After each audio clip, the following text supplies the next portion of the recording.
नमस्कार, मैं हयात दानिश। इस वक्त मेरी मौजूदगी जोकीहाट विधानसभा की काशीबाड़ी गांव में है। यहाँ पर पूर्व मंत्री मंजर साहब से हम मिलने के लिए आए थे, उसका इंटरव्यू के लिए आए थे, लेकिन वो किसी कार्य को लेकर बाहर गए हुए हैं।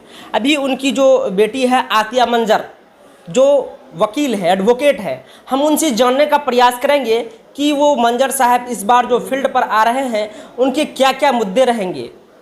जी देखिए, हमारा जो मुद्दा है इस बार का वो विकास है। विकास का मुद्दा है। नीतीश कुमार जी अगर बनते हैं तो वो बहुत सारे युवाओं को नौकरी देंगे और सबसे महिलाओं को प्रोत्साहन राशि के तौर पे 2 लाख रुपए दी जाएगी रोजगार के लिए, और 10-10 हज़ार रुपये दिया जा रहा है। ये सबसे बड़ा मुद्दा है। अगर आप जब आप एक मेल को पढ़ाते हैं तो वो सिर्फ अपना भलाई करता है, लेकिन जब आप एक फीमेल को बढ़ाते हैं, एक आगे बढ़ाते हैं, तो आप पूरे परिवार को आगे बढ़ाते हैं। आप एक कौम को, आप एक समाज को, आप देश को, हर चीज़ को आगे बढ़ाते हैं। तो इस बार का सबसे बड़ा मुद्दा है कि महिलाओं को आगे किया जाए, युवाओं को आगे किया जाए, युवाओं के प्रति काम किया जाए। देखिए, एक से एक दिग्गज लोग नीतीश कुमार के पास पहुंचे, लेकिन उनको टिकट नहीं मिला, लेकिन मंजर आलम को बुला करके टिकट दिए। इस संबंध में क्या कहेंगे? जी, मेरे फादर का व्यक्तित्व सिर्फ यहाँ की जनता नहीं जानती है कि वो कितने ईमानदार हैं, ये पार्टी तक, ये पूरे बिहार के लोग जानते हैं कि वो एक बहुत अच्छे नेता हैं। और नीतीश कुमार जी ने वादा किया था कि मैं आपको ही टिकट दूंगा, तो बहुत सारे लोग लगे हुए थे लेने के लिए, जैसे आपके पूर्व सांसद भी लगे हुए थे, लेकिन इससे कुछ नहीं होता है। नीतीश कुमार जी अपने वादे के पक्के हैं, वो जो कहते हैं वो करते हैं।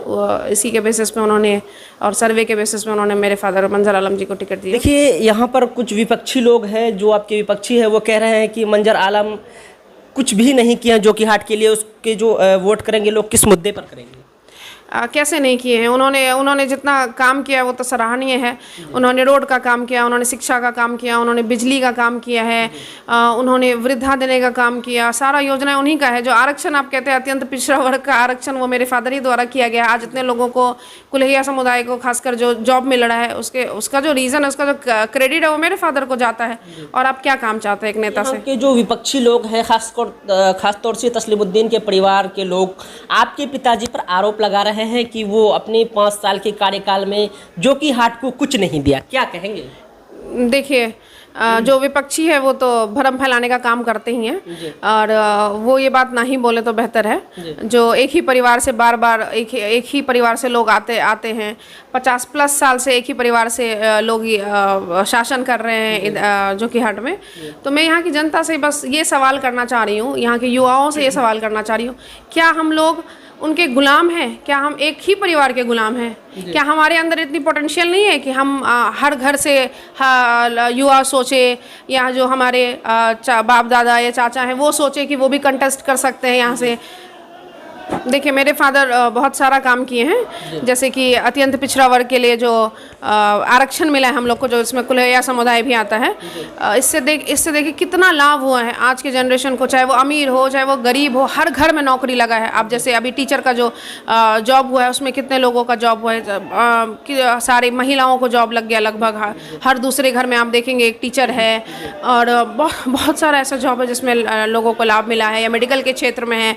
और नीतीश कुमार जी इतना काम कर रहे हैं। आप देखिए कि हमारे अररिया में एक गवर्नमेंट मेडिकल कॉलेज बनने जा रहा है, बिहार में एम्स बन गया है, एक्सप्रेसवे बन गया, और पूर्णिया एयरपोर्ट बन गया। ये सारा चीज़ नीतीश कुमार जी का किया हुआ है। और मेरे फादर रोड, बिजली, पानी, जब वो थे, ये सारा काम उनका किया हुआ है। तो उन्होंने बहुत काम किया है। वो हमेशा काम के प्रति बहुत आगे रहते हैं, वो लोगों की भलाई के बारे में सोचते हैं। और वो इस बार आते हैं 25 से 30, तो इस बार भी वो विकास ही करेंगे। और इस बार तो बेसिक कम्युनिटीज़ तो जो है वो तो वो करेंगे ही। उसके अलावा वो आगे का जो काम है, जो मेन, जो अभी का जनरेशन का जो मेन मुद्दा है कि युवाओं को हम ठीक कर सकें, युवाओं को प्रोत्साहित कर सकें, महिलाओं को रोज़गार दे सकें। जैसे हम कहते भी हैं कि इस बार अगर जीतते हैं तो 2 लाख रुपये मिलेगा काम करने के लिए, तो बहुत सारा काम किया जाएगा। देखिए, अभी एक तरफ एक और कैंडिडेट है जो AIMIM की कैंडिडेट है, लेकिन यहाँ पर जोकीहाट में टिकट के दावेदार अब्दुल्ला सालिम थे, जो 9 साल उनके लिए मेहनत किए, लेकिन उनको टिकट नहीं मिला। उनका जो टिकट है वो काट कर मुर्शीद आलम को दे दिया गया। इस संबंध में क्या कहेंगे? हाँ, तो इसलिए भी जनता भी नाराज़ है कि AIM से टिकट मुर्शीद आलम को मिला, जो एक बाहुबली नेता है, जिनका छवि बहुत ख़राब है। उन पे चोरी जैसा इल्ज़ाम उन पे लगा हुआ है। ये एक बहुत ख़राब चीज़ है। जो इस्लाम, जो हमारा जो इस्लाम है वो ये कहता है कि आप अगर आप गलत नहीं करते, आप अगर गलत नहीं करते तो आप गलत को सपोर्ट भी नहीं कर सकते, क्योंकि गलत करना और गलत को सपोर्ट करना दोनों एक ही चीज़ है, दोनों का गुनाह लगभग सेम ही होता है। जिस तरह आप कुरान पढ़ते हैं, अगर आप कुरान पढ़ रहे हैं या कुरान सुन रहे हैं, दोनों में सवाब लगभग सेम ही होता है। अल्लाह ताला कहते हैं कि आप जिस तरह सुनते हैं उसी प्रकार से अगर आप कुछ काम गलत करते हैं या गलत को साथ देते हैं तो दोनों में आपको गुनाह होगा। तो मुर्शिद आलम का छवि बहुत ख़राब है। आप देखिए ना, वो पिछले 25 साल से उनके घर से कोई ना कोई मुखिया रहा है। आप पलासी क्षेत्र में जाएं और उनका काम देखें कि कुछ भी काम नहीं हुआ। मैं खुद वहाँ गई हुई थी और जब मैंने वहाँ देखा कि लोगों को रोड नहीं मिला हुआ, रोड का काम नहीं हुआ है, वृद्धाओं को पेंशन नहीं मिल रहा है, जो बूढ़ी औरतें हैं, तो मैंने पर्सनली पूछा कि आखिर यहाँ पे कौन है मुखिया या मेंबर कौन है, आखिर क्यों नहीं इन्हें जोड़ा गया है। तो मुझे पता चला कि ये उनका क्षेत्र है और मैं बहुत दुखी हुई कि बताइए, ये अपने क्षेत्र का जहाँ पे ये या तो ये रहती उनकी वाइफ खड़ी होती हैं, उनके घर में हमेशा पिछले 25 साल से पावर रहा है, ये वो मुखिया में रहते हैं, तो वो काम नहीं कर रहे। जब वो आप छोटा सा एक जो छोटा क्षेत्र आपको मिला, आप उसको नहीं संभाल पा रहे हैं, आप सरकार की योजनाओं को, सरकार के लाभ को आप वृद्धजनों को या वहाँ के लोगों को नहीं दे पा रहे, आप सड़क को नहीं जोड़ पा रहे, तो आप क्या पूरे क्षेत्र, पूरे इलाके का क्या काम कीजिएगा। तो ये चीज़ यहाँ की जनता को समझना चाहिए, यहाँ के लोगों को समझना चाहिए। यहाँ के जो लोग हैं, चाहे वो किसी भी तरह से पढ़े लिखे हैं, चाहे वो कुरान पढ़े हुए हैं, चाहे वो इंग्लिश मीडियम से हैं, चाहे वो एजुकेटेड हैं, चाहे अनएजुकेटेड हैं, तो जब आप अपना नेता सेलेक्ट करते हैं तो आपको ये होना चाहिए कि आप भलाई सिर्फ अपने लिए नहीं कर रहे हैं, आपको पूरे समाज के प्रति सोचना है, पूरे कौम के प्रति सोचना है। तो आप एक ऐसे नेता को वोट करें जो लायक है इसके। तो मंजर आलम जो हैं वो चारों कैंडिडेट में सबसे बेहतर उम्मीदवार हैं, आप उनको वोट दें। कम से कम उनके ऊपर इस तरह का इल्ज़ाम तो नहीं है कि वो इस तरह का काम करते हैं। वो हम देखें कि जो यहाँ के मौलाना है हमारे समाज में, तो आप देख रहे हैं कि यहाँ बहुत सारे मौलवी मौलाना है। ये बहुत अच्छी चीज़ है कि यहाँ के लोग पढ़ के हाफिज़ कुरान बनते हैं। और मैं उनसे ये सवाल करना चाहती हूँ कि आप एक बच्चे को जब पढ़ाने जाते हैं तो आप जब 5 मिनट पढ़ते हैं, मैं हमेशा सुनती हूँ ऐसे लोगों से, मुझे लोगों का व्यू सुनना ये बड़ा अच्छा लगता है। तो वो कहते हैं कि हम अगर 5 मिनट अगर हम कम पढ़ाएंगे तो अल्लाह ताला के यहाँ मेरा पकड़ हो जाएगा। आप 5 मिनट पढ़ाने में आप जब इतना सोचते हैं कि कम पढ़ाएंगे या ज़्यादा पढ़ाएंगे तो मेरा कब्र में पकड़ हो जाएगा, आखिर क़यामत में पकड़ होगा, तो आप जब वोट करने जा रहे हैं क्या आपका उसमें पकड़ नहीं होगा? क्या आप ये ऐसे एक कैंडिडेट को देने जा रहे हैं जिस पे इतना बड़ा इल्ज़ाम है, मूर्ति चोरी जैसा इल्ज़ाम लगा हुआ है, अगर आप ऐसे लोग को सपोर्ट कीजिएगा क्या उससे आपको गुनाह नहीं मिलेगा? क्या उससे आपको पकड़ नहीं होगा? दुनिया और आखिरत दोनों में आप पे पकड़ किया जाएगा। तो आप एक ऐसे अगर AIM किसी और कैंडिडेट को टिकट देती, जैसे कि शालिम चतुर्वेदी जी थे, वो एक अच्छे इंसान थे, अगर उनको दी जाती टिकट तो कोई बात भी होता। लेकिन अभी जिस कैंडिडेट को टिकट दिया गया है वो व्यक्तिगत तौर पे अच्छे नहीं हैं। तो हर इंसान को सोचना चाहिए इस पे। आप देखें कि मुर्शिद आलम साहब पे ये भी एक इल्ज़ाम है कि वो जो है मौलाना जो इमाम है, मस्जिद के इमाम को उन्होंने, आप वीडियो देखेंगे कि उनको घसीट के मारा है।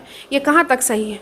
अच्छा, इसी मुद्दे पे उनसे हम मुर्शिद आलम से भी बात की थी, लेकिन उनका कहना है कि ये सरासर बेबुनियाद और झूठा आरोप है हमारे ऊपर। देखिए, जो यहाँ की कोर्ट है, जो यहाँ का देश है, वो एविडेंस पे चलता है, एविडेंस बेस्ड बात होती है। तो आप वीडियो निकाल के देखें, उसमें कितनी सच्चाई है कि उन्होंने किस तरह इमाम को घसीट के मारा है। और अगर आप ऐसा नेता चुनते हैं तो वो हर जगह वैसा ही काम करेंगे। तो आप बिल्कुल ऐसा काम ना करें। आप आपका वोट बहुत कीमती है, आप सोच समझ के अपना वोट करें। और मैं यहाँ के जो उलमा लोग हैं, जो मौलवी मौलाना है या जो हमारे समाज के एक अच्छे तबके के लोग हैं, मैं उनसे एक छोटा सा अपील ये भी करना चाहूँगी कि जो मस्जिद है हमारा या जो मदरसा है, वो एक पढ़ने का जगह है, वो अल्लाह का जगह है। वहाँ पे हम नमाज़ पढ़ते हैं, वहाँ पे हम अपने दीन से, अल्लाह से कनेक्ट होते हैं। वैसे जगह में आप किसी नेता को सपोर्ट ना करें, आप जाति और धर्म वहाँ पे नहीं स्टार्ट करें। वो एक दुनियाई चीज़ से हट के एक जगह है। पार्टी पक्ष की बात नहीं, हाँ, पार्टी पक्ष की बात आप ना करें वैसे जगहों में। मैं ये कहना चाहूँगी, आप पॉलिटिक्स, मस्जिद और मदरसे से दूर ही रहना बेहतर है। देखिए, इस बार की जनता जो है कि मंजर आलम को जो वोट करेंगे, किस मुद्दे पर वोट करेंगे, क्या मुद्दे रहेंगे मंजर आलम साहब के? देखिए, मैं यहाँ की जनता से, जागरूक जनता से ये अपील करती हूँ कि आप चारों कैंडिडेट में सबसे बेहतर उम्मीदवार को वोट दें। और सबसे बेहतर उम्मीदवार मंजर आलम जी हैं। आप क्रमांक संख्या 1 पे ईवीएम पे जाएं और उनको तीर छाप पे बटन दबा के वोट दें।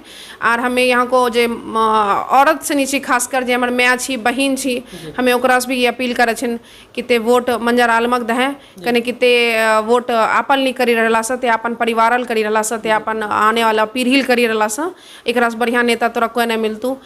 एज जे औरत सनी इतना आराम से रहे छी, शराबबंदी भै गेली, सब चीज़ करल की सही सब नीतीश कुमारक देन छी। तो नीतीश कुमार 10,000 टाका करीक दिलकू तोरा सनी का, फिर 2 लाख टाका देतू। एकरास ज़्यादा मदद आज तक न कोई सरकार कल औरत का न कहियो करते। अगर वो तोरा कलको से जे करता तो हूँ तो ओकरा करवे। देखिए, ये थी मंजर साहब की बेटी आतिया मंजर, जो एडवोकेट है। जी, आप लोग जहाँ से भी देख रहे हैं कमेंट बॉक्स में ज़रूर बताएं।